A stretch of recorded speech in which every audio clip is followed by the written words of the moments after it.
G'day, welcome back.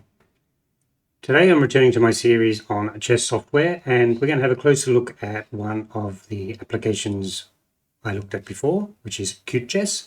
It's an app which allows you to pit engines against one another, and I've done that in earlier videos as well. I've also done a couple of engine analyses, what sort of strength is added by en passant and casting and so on, all that sort of stuff, right? Now the other way of using cutechess is for engine playouts, which is the topic of this video.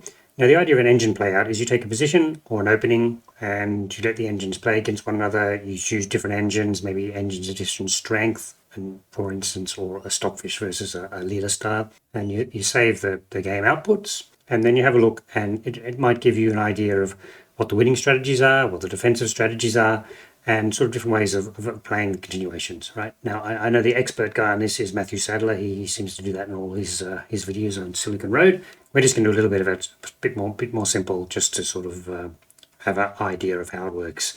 So in this video, I'm going to quickly go over sort of how you set cutechess up, and then what I'm going to look at in particular is Game 2, Kasparov Short match in 1993. My last video on blunders covered this match, and there was the blunder in inverted commas in Game 1, where Short lost in time and it was probably a drawn position. And we looked at another couple of blunders from that match, but we didn't look at in that match was Game 2. Now Game 2 was a game where Short had quite an advantage at a certain position. We'll look at the position in a second, around about move 36.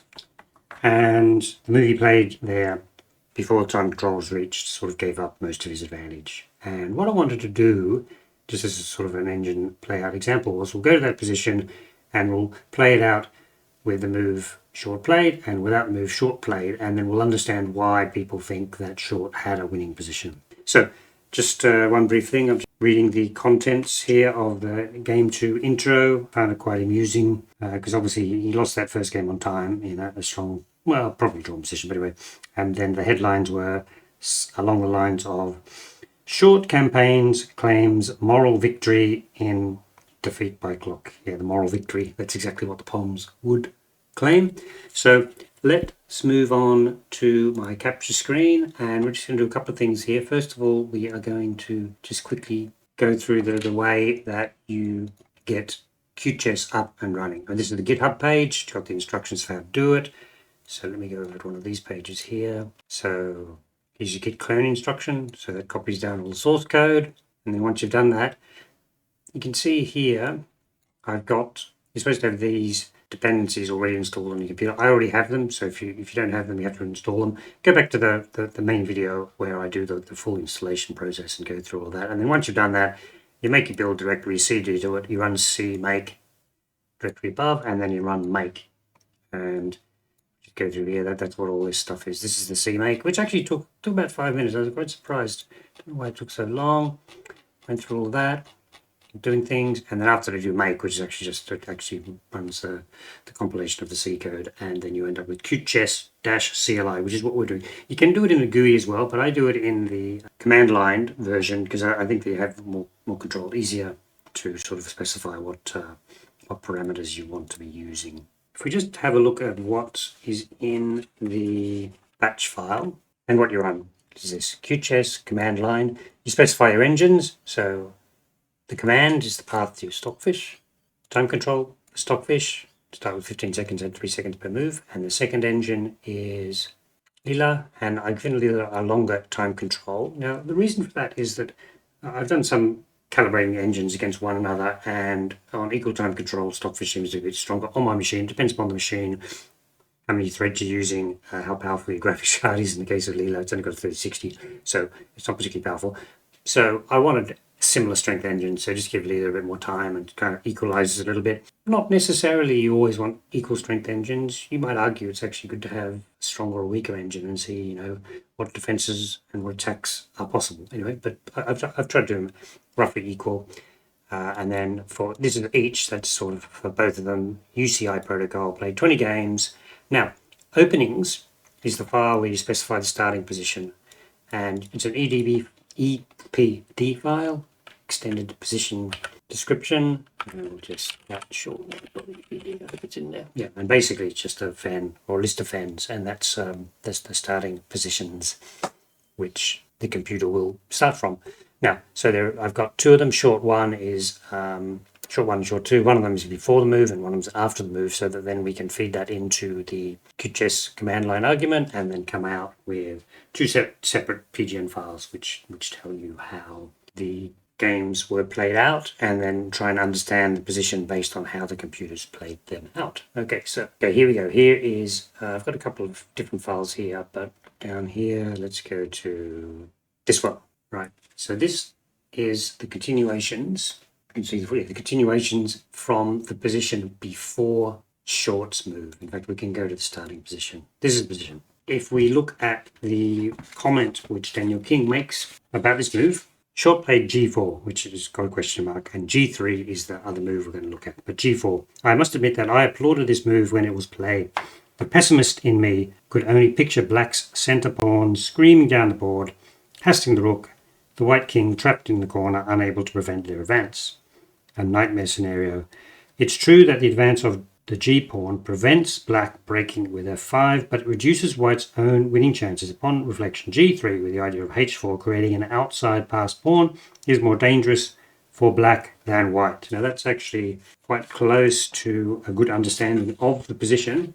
And then I read that comment, it's interesting. Why don't I use this as an example to show how engine playouts can be used to help understand a position? Because basically you do the engine playouts, let it run for an hour or two, come back, and you've got a bunch of PGNs to sort of help you understand what's really going on in the position.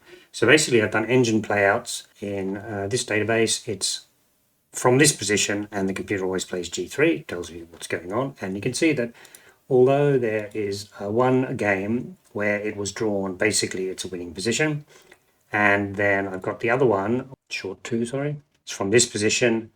And if you have a look at that, you can see there are a few wins by white, but basically this position is predominantly drawn. Now you understand, let's say we've moved on, we've got cutechess, we've run that, we've come back, and now we've got this file to look at. Let's look at the winning method if we're in this position and it's white to move.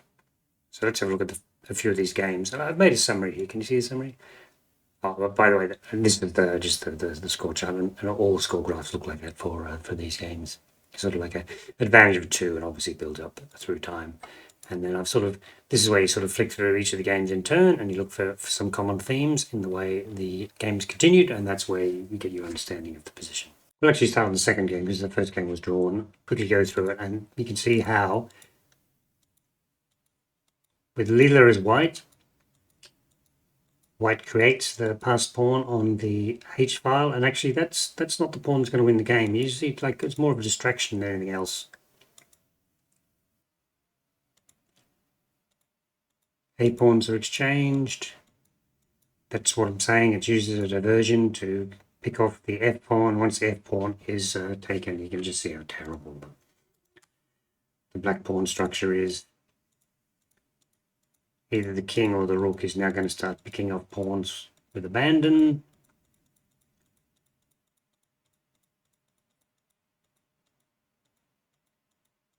And now we've won a bishop. So I made some points on game two. Create a passed H pawn, penetrate with the rook on the B file, exchange pawns, use H pawn to divert, pick up E and C pawns. Right, so that's one winning strategy by Lila. Okay, let's go to game number 3 and see how a Stockfish handles this from the white side.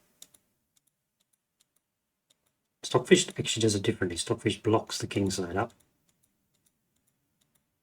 So it doesn't have the diversion anymore.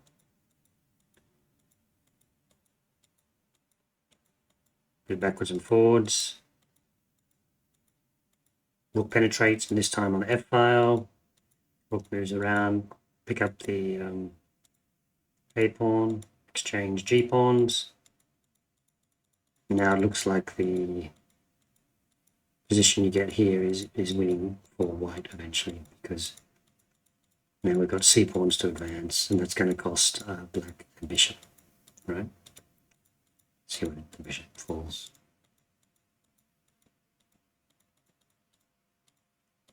Yeah, this is a winning position. Okay, so that's game 3. Exchange G, pawns, lock king side, penetrate via F file. Now the black king's on the other side, win pawns, liquidate king side, and then advance the C pawns. Okay, so now let's look at the next one. see what Leela does. Back to Leela, creating the passed H pawn. Rook penetrates. Won a bishop because the A pawn was too powerful. Go on to another one with Stockfish as white. Exchanges once again, locks that structure.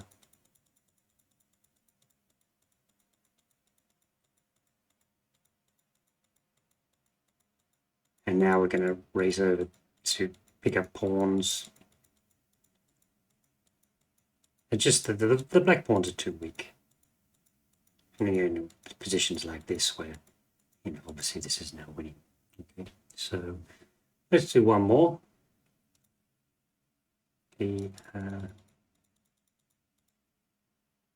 game are we on?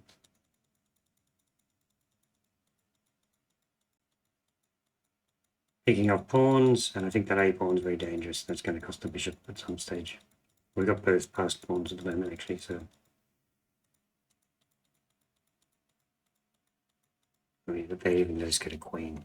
Okay, so to see what you've been able to do there, having analysed the position in the computer, you go through these games very quickly and you get a very sort of broad overview of the winning strategy in the position. So if Nigel Short had played g3 and then h4, got dangerous h pawn, which often gets exchanged off, but it distracts white, and then white picks up the weak black pawns and often has an a pawn, which wins.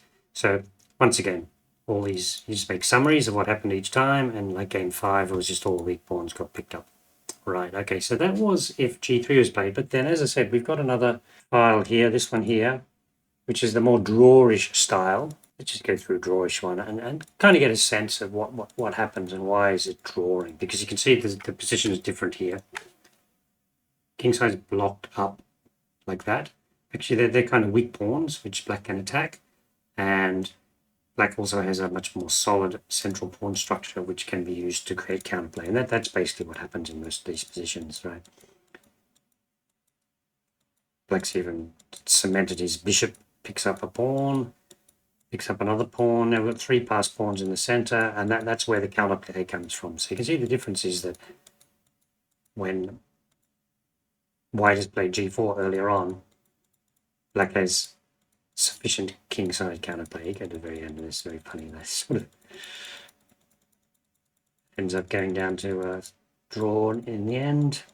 And then, of course, white's pushing his pawn, so push his pawn back. And you get some sort of a draw, right? These games go on and on and on. However, so that was one example. You can go through more examples of that's being the difference in the strategies which both sides look at. Okay, cool. So I just wanted to sort of explain how you can use this as a tool for understanding a position.